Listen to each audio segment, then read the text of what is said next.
Welcome, everybody. Amanda Holmes here, CEO of Chet Holmes International, and this week I have something very special. It has been something that's been in the works for the last decade. Literally, it's taken 10 years to be able to give you this conversation that's happening today.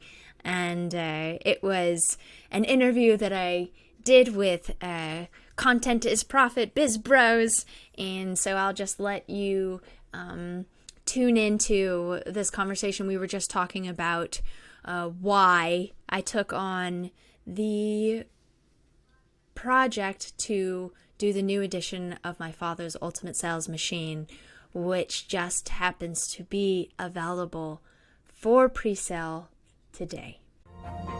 Becoming a master is not about doing 4,000 things. It's about doing 12 things 4,000 times.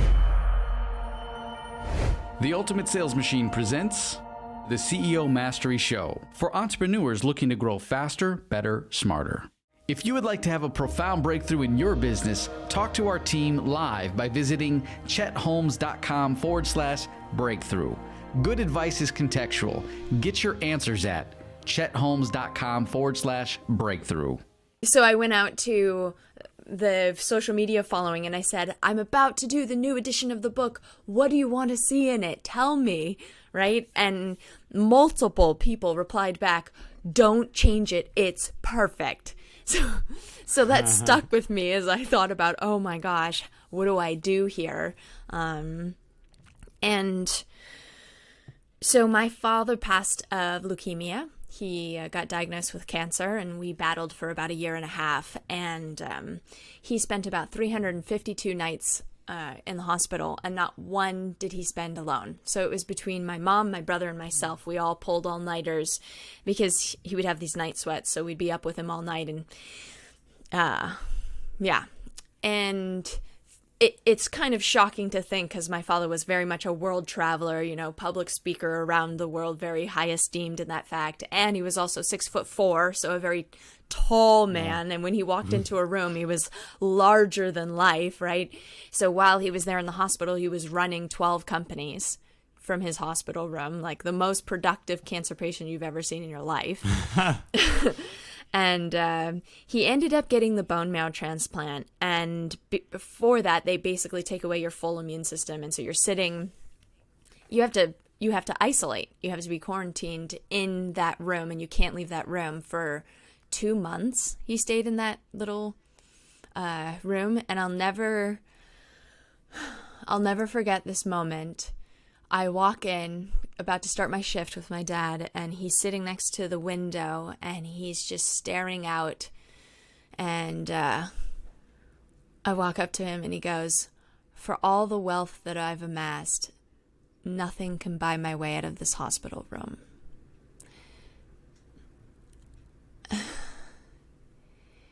And I have tried to forget that moment. And it's just stuck with me for, obviously over a decade. It's been about 11 years now. And that was a huge reason why I picked up the book and said, I'm going to do a new edition. Because during that fight, my father did a lot of soul searching. He actually started a blog during that time, writing about his journey, because he was debating between the alternative route and the more medical route, and it generated 60,000 readers in like a matter of 60 days. It was absurd. And we didn't plan for that. It was just supposed to be friends and family, how they do like a Caring Bridge site, and everybody gets to know, so you don't have to tell everybody. So that Caring Bridge site went to 60,000 readers. And it got to a point where people were really heated, so we ended up turning it off. But he learned a lot during that time, and he really changed his whole modus operandi. And I felt that people needed to know that man. People needed to experience what he had come away with. The next book that he was writing was actually a book on health, because we spent so much time going through alternatives, and we learned so much about all these different methods. And so when I was writing this book, I kept thinking, if my father had survived the leukemia, what would he have written in here? what would he have said? Because it was a different man. And majority of the world didn't get to experience that man. And one night, 4 a.m., the book is due to the publisher. I had gotten a hotel room just to like really focus in on writing this to finish this. And I was searching through my father's emails because that was the only way I really got to know his business. Was I didn't know what he thought about people inside his organization because we never had those conversations before he passed. So I went into his email and I was just searching, give me something. And then I fell upon this letter that he had written to one of his best friends where it said, I've generated more wealth in the last 6 months than I have in the last 8 years combined. And this is why. And this whole letter just talked about this. So I put that into the 13th chapter, his legacy, the encore he never got to give. And it then took me another 2 years to come out with a book, because taking that letter and then blending it with what he's saying and then carrying it on for what is this. The final chapter is really a new chapter for where we're about to go and what life is, how that impression left for me and dictated how we've moved forward. So it's evolved over the last decade, but I'm really, really proud of that chapter. I rewrote 100 times. Literally, wow. I have 100 versions of that chapter on my computer. Wow. And several times I sent it into Penguin and they said, no, this shouldn't make the book. This doesn't make sense in the book. Because I'm talking about fulfillment and life. And they're like, this is a sales book, Amanda. So it took so many iterations until it is what it is today. And I was just reading the final to send it in for print. And every other time I would read the book and make edits, I would continually edit it and edit it and edit it. Anybody that's ever tried to write a book, I mean, you can edit until the cows come home. It's like something that I did for years. But the final time, I was getting to chapter 12 and I was finishing it up and tears were already coming down my face. And I cried all the way through chapter 13. But it finally felt like, oh, yes, my masterpiece is done. Yeah. I wanna acknowledge and celebrate that moment and that story. I know that's not very easy to share. So thank you, because what that would mean for a lot of people, it's the world, right? Like we're evolving. Like we talked about the state of business in many ways, internally, right? CEOs and people, we have to take care of ourselves in many ways as well. And what you guys, or what you added to the book, really resonates and really helps people in that. I've been blessed to be a part of some of the things that we've done in the last few months to expose our community and the people into this framework, this strategy, the way of living, right? And it has been wonderful. The feedback has been incredible, and it just warms my heart. The fact that you made that very tough decision to share initially that story and then rewrite it 100 times, right? That's like, who does that? Just you, Amanda. And this is awesome. It's so worth it, right? So I really encourage everybody to obviously read the full book first. Don't go to chapter 13 first. Read the whole thing, and then that's just gonna be amazing. But so I want to really celebrate the fact that you decided to share that story. I know it's not easy for a lot of people, and especially when we talk about publishing, right? Those are like the things that we have to make peace with and be very brave to help others at the end of the day, like where you're serving so many by doing that. So thank you. Fonsi, any thoughts? Well, I'm curious, did Penguin accepted that because of the 100 times you wrote it and you were like persistent, like this must be in the book? Or that's funny that you say that. So I finally, they were like, it should be what's not the opposite of a foreword. It's like afterthought or something, like after the book, this is something, acknowledgments or something, and that's what it should be. Got it. And then my book strategy guide genius genius fairy Julie Eason told me, nobody reads the afterthought. Don't put it as the afterthought. It has to be chapter 13. I'm like, okay.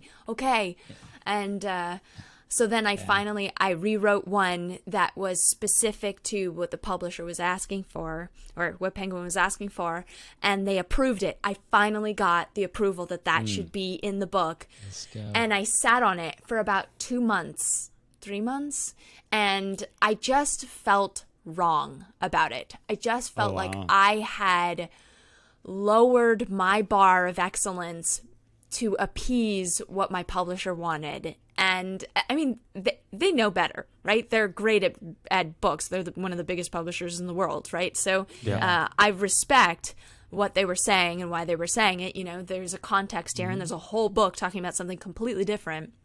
But then on February 13th, which is my father and my birthday, we share the same birthday, I had done a whole strategy session the whole day before, and I stayed up all night, and it just downloaded what chapter 13 should truly be, living to my greatest potential and not just the bar of what's approved.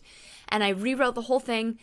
I showed it to Julie the next morning. She's like, that is it. I sent it off to the publisher, and they went, yup, we approve this. So, yeah, it came to me on our birthday. So that was really special. That is amazing. Yeah, it feels like you're channeling the whole energy in there. Yeah. That's great. Wait, you said your birthday is February 13th? Yeah. Isn't that your wife's birthday too? Yeah. Are you serious? Yeah, I was like going in my head. I'm like, I think I've mentioned this to her, but yes. Very small world it's amazing. Crazy. So I would never ever forget either birthday. There you go. Yeah, That's so funny. That is a very funny. I know. Moment. I'm like obviously like surprised of this, but going away from my personal life. Amanda, we obviously talked about the state of business, right? So obviously this book deals with very serious issues, right? And very serious things that CEOs have to be very aware. And the cool thing is, yesterday we were in a call with Ted, right, who's part of the team, and he mentioned something that resonated big time. It's like, this book is like about it. It's all about taking action, and it tells you really this roadmap. There's a lot of material out there, right? That just like, it might be fluff, might not be fluff. They might be explore like one idea, right? But at the end of the day, it gives you probably nothing, no roadmap to do it, and it's up to you to actually go and try to figure out. This thing is like, it tells you exactly how to do it, why to do it, like all these amazing stories, and people have gotten so many amazing results. Yeah, it's an instruction manual for sure. It's literally, people don't have to go read anything else. Like, they do this, and we talked about the pig-headed discipline last time, and with that in mind, right, like, how do that then compare in the industry from 15 years ago versus today, and why should people be paying attention to this? Yes. So I'll give you an example. Chapter 7 is the 7 Months of Marketing chapter, and it started with like, here's what you need to do about radio, television, and billboards. And I went, oh gosh, Dad, this was like before the internet. This is when the word websites was 2 words. I even put it in my foreword. I'm like, wow, can you believe websites became 1 word over the last 15 years? But when we look at the span of time of what has happened with marketing, so for a half century, the only true innovations that happened in marketing was radio to television. So the change in what we're doing in business was a very slow adaptation. Then you look at the last 15 years, and we went from, so 15 years ago, the average business had 7 different marketing mediums that they would market on. Today, oh my gosh, it's 13 different marketing mediums, 5 social media platforms, and 3 paid advertising. So we're doing double the amount of work because every day a new medium is popping up. It took 30 years for radio to get to 50 million users. It took television 13 years to get to 50 million users. It took Facebook 4 years to get to 50 million users. And I think this is hilarious. Pokemon Go took 6 weeks to hit 50 million users. Yeah. Wow. Yeah, we were part of those 50 million. It was pretty intense. It was very intense. It was very intense, those 6 weeks, yeah. So the rapidness of how a new medium can come to play is very quick, right? yeah. So because of the internet. So what we did, chapter 7 was like, chapter 7 in itself is a whole new book, basically. We had to completely redo that chapter and how it flows because it can't just be about billboards. That was a huge part of what Julie Easton helped me with. Oh my God, I wouldn't have been able to finish this book if it weren't for her. So all through that chapter, what we've done is, because there's so many different marketing mediums, my father had a 5-prong process to identify if your marketing is working or not. We took that and applied it to every subset of marketing. This is how your email marketing, just follow these 5 steps, these 5 checklists, and you will know if your email marketing is working or not. If it's not working, go back to the 5 steps, go back to the 5-prong, go back to the 5-prong. So we keep landing it back because we're so divided today on multi-channel. You need to have all of these different things running at the same time. We don't go back to the basics of, is this the right medium? If this is the right medium, why is it not working, right? What is stopping us from generate sales from this marketing channel? So that was a big part of adding to and reworking chapter 7. It's so important, right? It can be very overwhelming, especially for big corporations, right? They might have the resources. We talk a lot about this in the publishing pyramid, right? Like whether you're an entrepreneur or a big business, right? Same framework applies. Do we have the resources? But then if we have the resources, then it becomes more overwhelming, right? Because we're dealing with teams. Where do we go? Like this big decision. So I love the fact that it is a very simple framework that we can follow to always go back and land, is this actually working? I remember listening to a story, I listen to books, so that's why I say listening.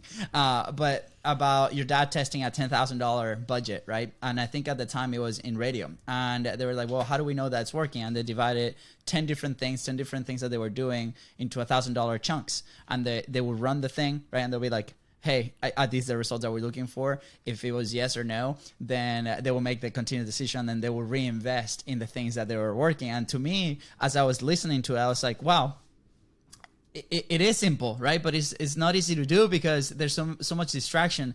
And again, this was 15 years ago, right? Now today is even worse because we have online media, right? We had the Facebook ads, we have YouTube, we have TikTok even. What resources do we assign to each platform?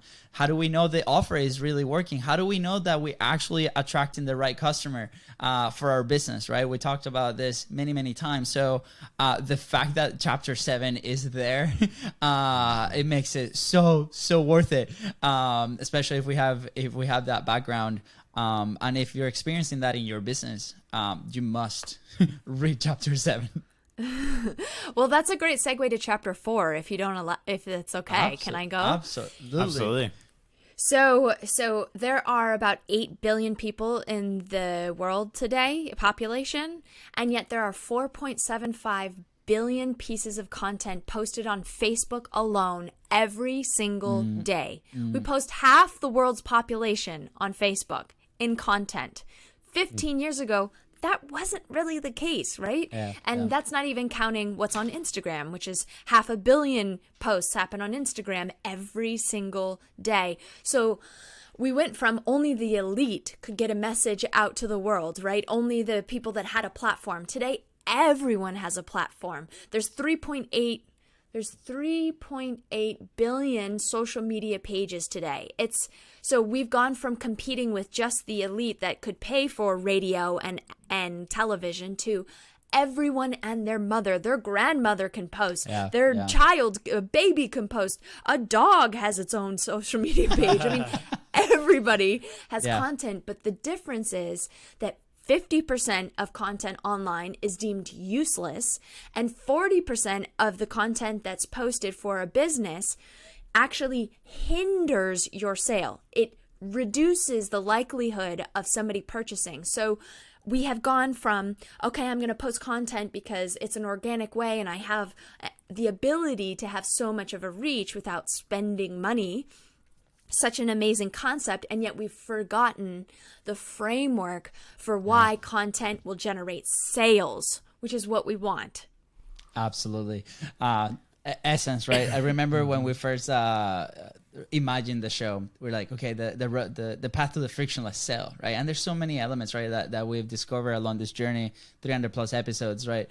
And when I first saw the book, right, the title, The Ultimate Sales Machine, and it just goes back. It reminded me of the story of when we were growing up, our mom was a math teacher, right? So I would go out and I would ask her, be like, hey, Mom, what's the answer to this equation?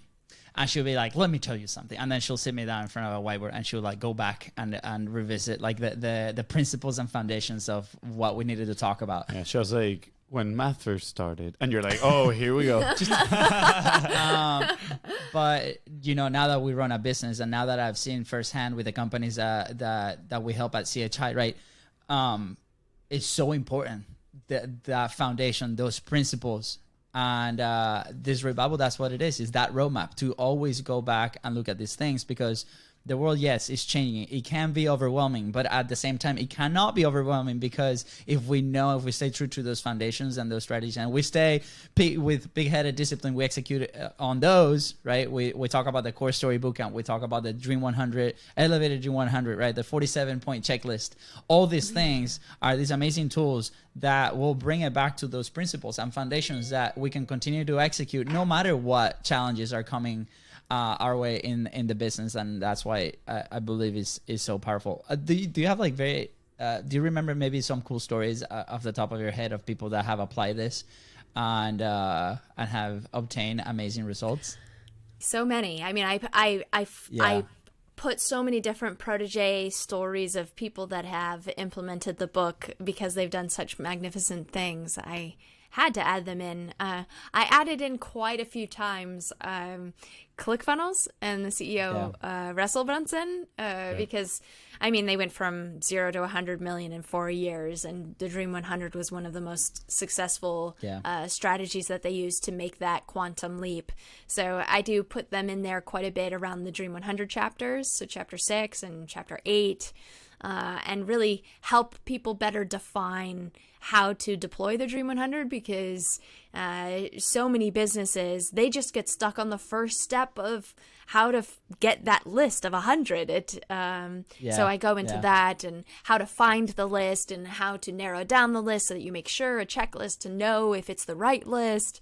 But yeah, that's a great one. Another one I put in there about a client that during COVID, their business shut down as super dentist. Their business shut down as a dentist office, and the CEO, Kami Haas, decided to try and get some press, and he started talking about the link.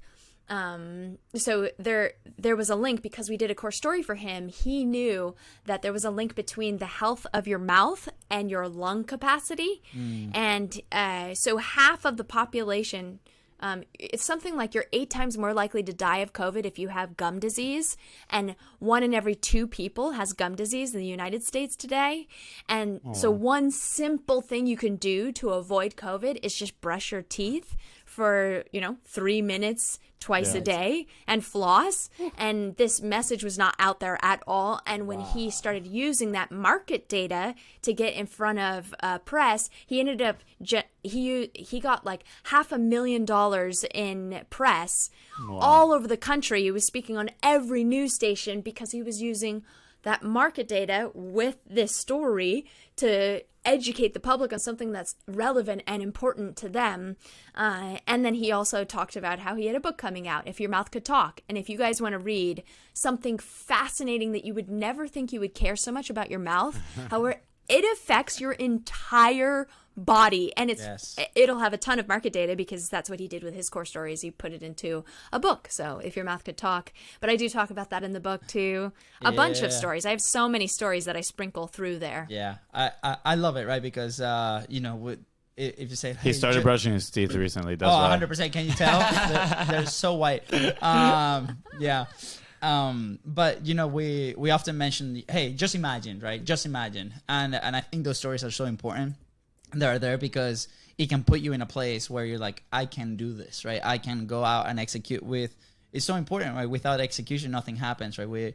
We often talk about whether that's whether that's an entrepreneur for the Contents Profit audience, or whether that's a corporation, a bigger CEO, bigger company for the CHI audience, right? It's the same thing. If we don't execute, if we don't assign the resources, and we provide them with the principles and foundations to go out and kill it out in the marketplace, you know, it might as well just, you know, leave the book in the shelf. So please go out and execute. This part here of the conversation just made me think on like how your dad was like the OG content creator, honestly, right? Like putting these presentations, right? Like thinking about what the objections were going to be, and then going and present them to, you know, the people that he was selling. At the end of the day, that's kind of what people are doing when they are creating content. And I can't stop but thinking your dad would have thrived in social media, I feel like. Yes, everyone says that all the time. You know, it's interesting. So, like I said before, that people have lost why they're posting and what they're doing with their content, and they're not leading it to... They should be, with every step, leading back to you as the only logical conclusion, so that as soon as your prospect thinks of a product or service like yours, you are the first person that they think of. But the lines between marketing and sales have really blurred, especially in the last 15 years, because now, because of e-commerce, right, more businesses, more marketing departments are being responsible for sales, because we're creating digital salespeople, right, with different funnels that you have that lead you from a page to get you to upsell, to get you to cross-sell. And then educating along the way. I mean, I put in here in the book as well that Amazon has killed the traditional commissioned breath salesperson, because 97% of prospects don't want to be pushed, feel that salespeople are too pushy today, and it's because of Amazon, right? 50% of e-commerce, 50% of sales on the internet come from Amazon alone. Just them, and then everyone else is another 50%. So what has Amazon done? It's taught us that we can buy without the need for a person. That's why there's so much tension between prospects and salespeople. So you have marketers trying to sell more online, and then you have salespeople having to market themselves more online. And social gives the opportunity to break down those barriers of, I'm just here to sell you. No, you get to know the person. They start educating. It's your opportunity to educate. And when you think of the 7 steps to a sale, the first 2 are establishing rapport and finding the need.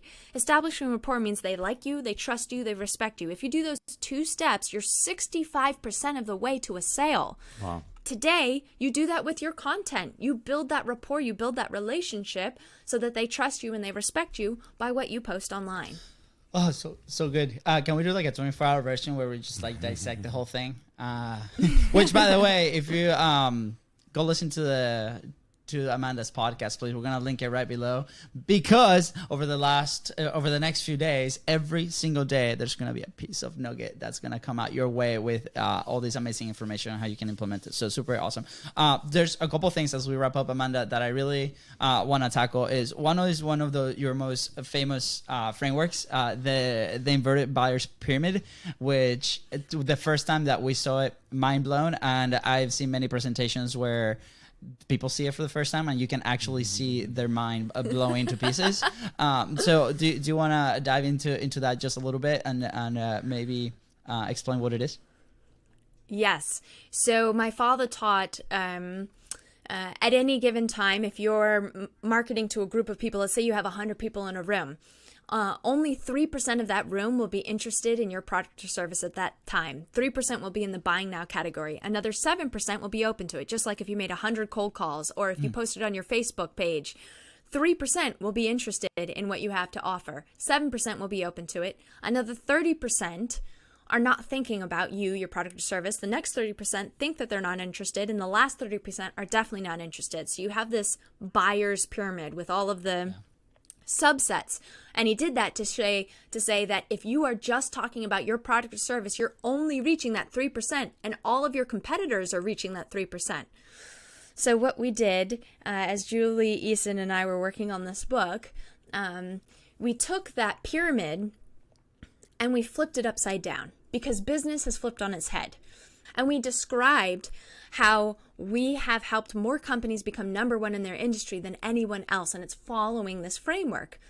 And it all comes back to core story. You know, people, when they read the book, they go, oh, I love that market data thing. I love how that's blended with story, because we think in stories.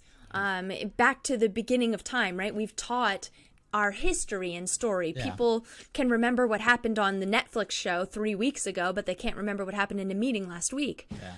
But our society is based on the power of science. We believe in the utter legitimacy of science. So your story can only be legitimized by the backing of solid research.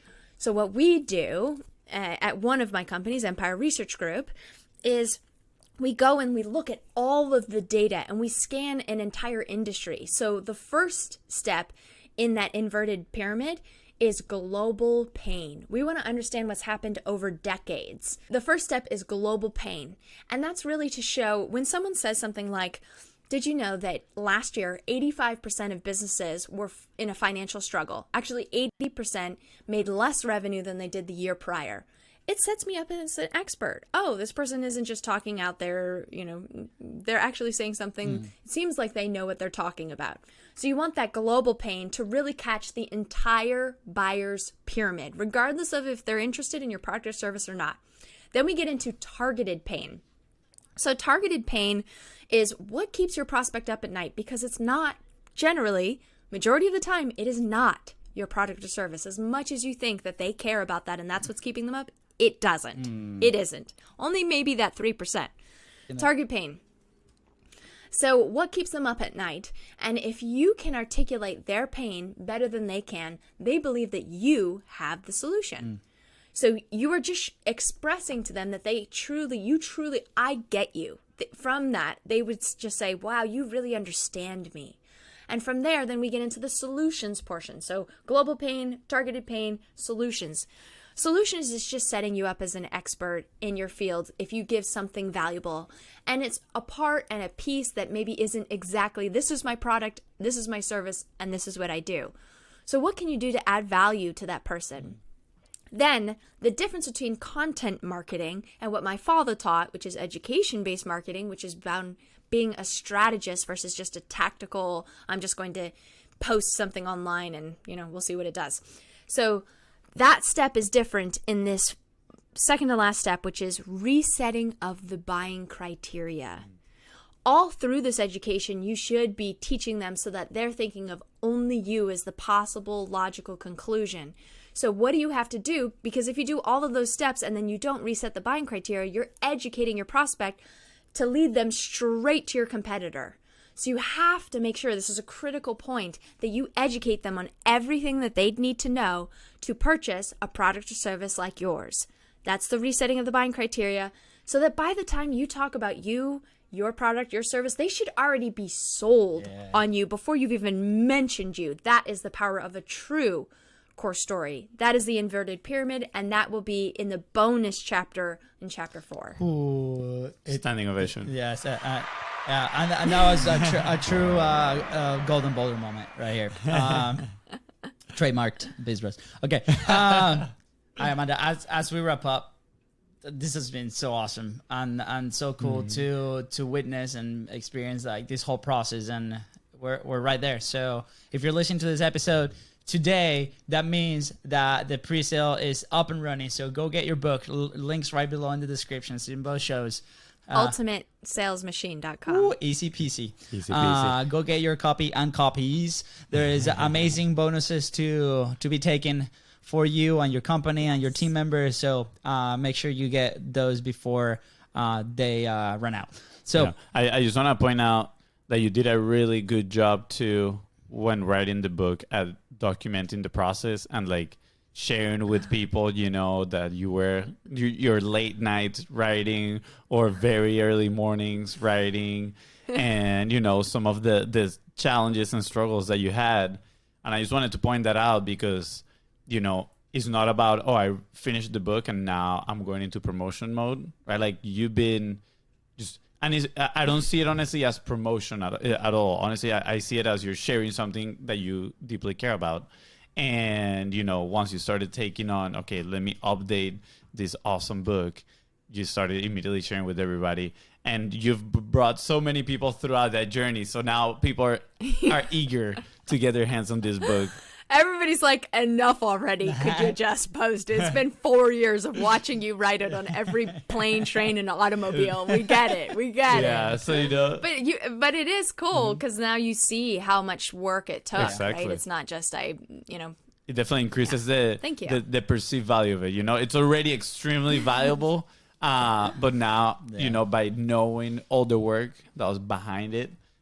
It makes it even more special. So I'm very excited to grab the new By the way, copy. I just want to show you this, Amanda. For those listening, I'm just showing like a stack of them in here. Like this is like the one book that we actually like send out to like our people and community, and because it's so amazing, and we can't wait to get my hands into that pre-sale. Now, bonus story. We talked about this. Well, first I want to celebrate the fact that over these last 3 years you've developed this amazing voice. In this space, right? And it was quite a bit of a process. Maybe we can do another episode just on that. But I really, like you mentioned, there's a funny story involving ClickFunnels and a virtual party and writing a book or something. So yeah, maybe this is a treat for the audience today. Yeah, so I was at an event of ClickFunnels recently, and every time he would like break off and say, okay, now work on your funnel, and everybody would sit and they would do workshopping and work on their funnel.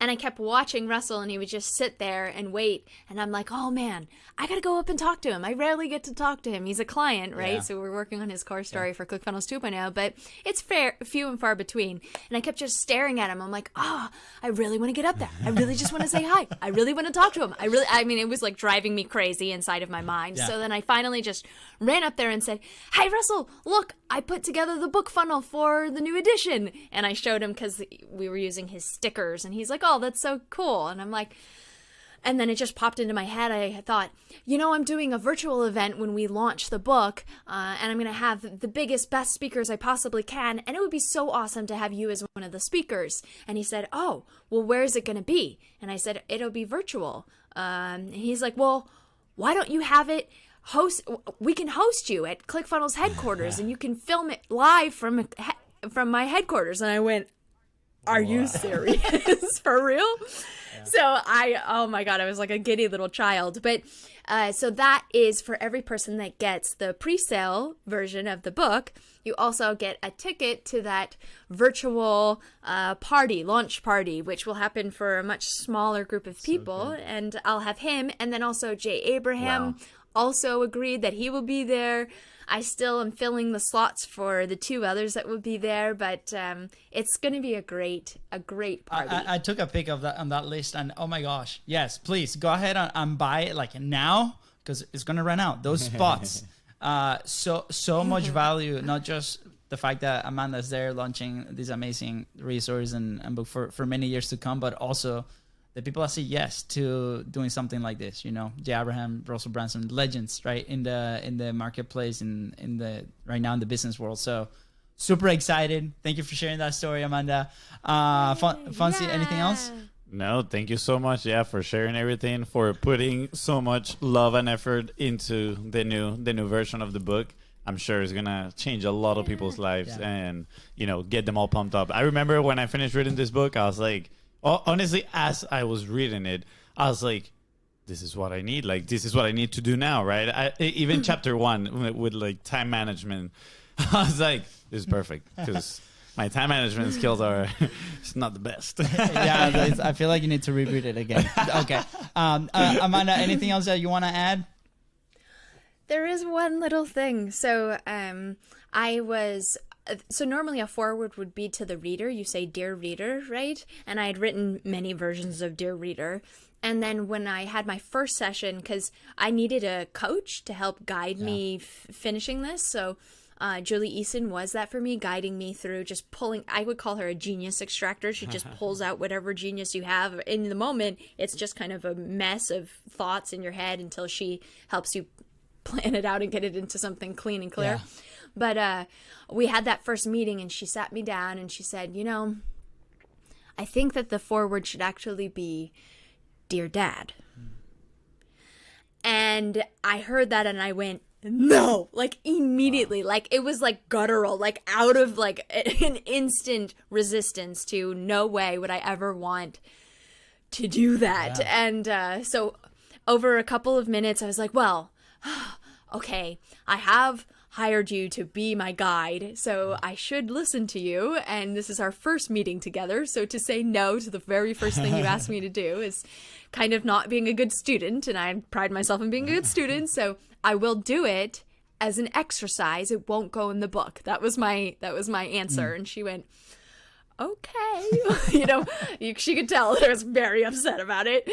And after that meeting, I went down and I was in Puerto Rico at the time, and I was sitting at dinner, and all of a sudden it started to come over me of like, oh, I think I can write this forward. And I pull out my phone, and instantly it just, again, another just download came, and I just start writing "Dear Dad" in a notes in my phone, and tears are streaming down my face. You ever have those moments where you just get so in the zone that it's like time just like slows and everything blurs, and it's just you, because there were some parts of my head that went, Amanda, you're hysterically ugly crying in this restaurant right now. I'm sure everybody's thinking that you're crazy. And I'm like, it doesn't matter. It doesn't matter. And this whole foreword just like flowed out of me in one foul swoop. And, it's a letter that I never told my dad. And there's some parts that are really raw and really honest. And it's not all sunshine and rainbows. There's also some anger in there. But then there's also a lot of gratitude and honoring. And so I will say that I might have made some grown men cry, and it's kind of a strange way to start a sales book. But you know what? It's just a part of my heart and my soul, and I think people will resonate with that because sales should be about your heart. Yeah. I mean, I'm listening to this and I'm like, I haven't even read it. I'm like getting watery eyes. I can't even imagine. I'm definitely gonna cry when I read that. And if you're a dad, it's even worse. Like in the best way possible. But yes, it is incredible. I've seen firsthand the effect of that forward. And obviously, it again, very grateful that you decided to make that decision and make this book your own as well. And that is a sneak peek into the new edition of the Ultimate Sales Machine. There is so much more to it. Go ahead and get your pre-sale copy, because when you sign up, you get a bunch of wonderful bonuses. That special ticket to the virtual event for ClickFunnels with Russell Brunson and Jay Abraham, a bundle of wonderful templates that you can utilize in your business to help you market and sell, and you will get chapter 4 before everyone else, which is really cool. So you'll get to read that, and there's a great story about quite a few great stories actually in there. I won't even talk about it. There's also bulk orders. You can get a bulk order if you want to get 3 copies, if you want to get 5 copies, if you want to get for your full team. All of these pre-sales go to the actual launch of the book, and we're working to get it to number 1, and every book matters. So if you want to buy 10 and give them out as Christmas gifts, now is the time to do it, because you get a special bonuses if you buy 10. If you decided to buy 100, you get even more special bonuses. So go ahead and get your book. Bulk orders are appreciated. If you've ever had a breakthrough, or if you've generated some revenue from this book, this is one of those, let's honor my father for the life's work that he did, and what better way to celebrate him than to get this new edition. So thank you, everybody, and ultimatesalesmachine.com. Subscribe for more videos. Claim your free Chapter 4 of The Ultimate Sales Machine. This chapter helps you get 9 times more impact from every move you make. Visit ultimatesalesmachine.com. This has been the CEO Mastery Podcast, brought to you by The Ultimate Sales Machine.